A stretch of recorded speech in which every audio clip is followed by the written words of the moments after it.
Hi, I'm Lawrence, also known as Larry, also known as the Lord of Blasphemy. I'm going to talk about earthquakes, which is actually why I played that song at the beginning where the guy was singing about earthquakes. It's kind of a funny play on words.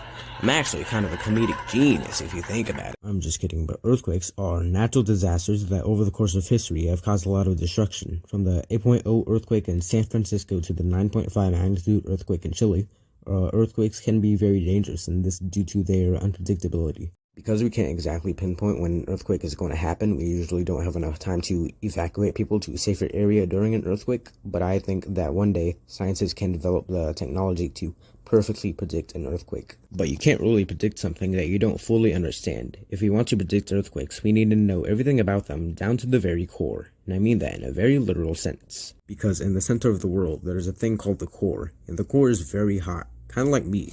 I'm extremely hot. And right next to the core is a thing called the mantle. But because the core is so hot, it melts the mantle into a liquid, and the tectonic plates sit atop the liquid that is now the mantle. I like to imagine the tectonic plates as really big, slowly moving boats, and the mantle is the ocean. But sometimes the tectonic plates can collide with each other, and depending on how badly they collide, they can cause various amounts of damage. Honestly, it kind of reminds me of California traffic. If you're watching this and you don't live in California, do not move here. You won't go 5 seconds without witnessing a car accident. But when the tectonic plates collide, it triggers a chain reaction that starts an earthquake. And believe it or not, this happens like all the time, but usually it's a lot of mini earthquakes instead of big ones. Earthquakes most commonly happen in fault zones or in the Ring of Fire, which is like a big border of fault zones around the Pacific Ocean / Pacific Plate, whatever you want to call it. But the biggest earthquakes, like the one that happened in San Francisco and the one that happened in Chile, they tend to happen in subduction zones, which are when they're colliding with each other, one of the tectonic plates will go beneath the other one. The reason why earthquakes happen at all is because when tectonic plates come together, they build up a lot of pressure. When that pressure is released, it shakes the land like it's a Polaroid picture.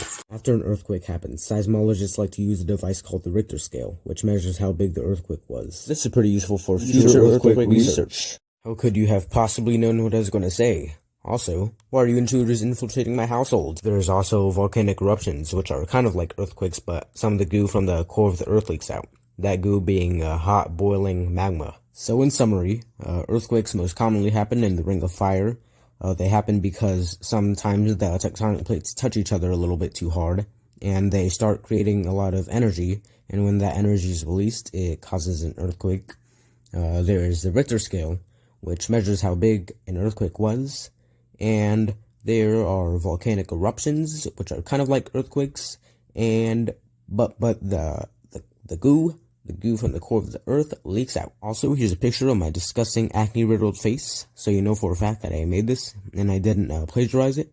And yeah, if I do not get an A on this assignment, I will start screaming and crying and peeing. I'm just kidding. You can give me whatever grade you want. I'm not the boss of you. Matter of fact, it's quite the opposite way around.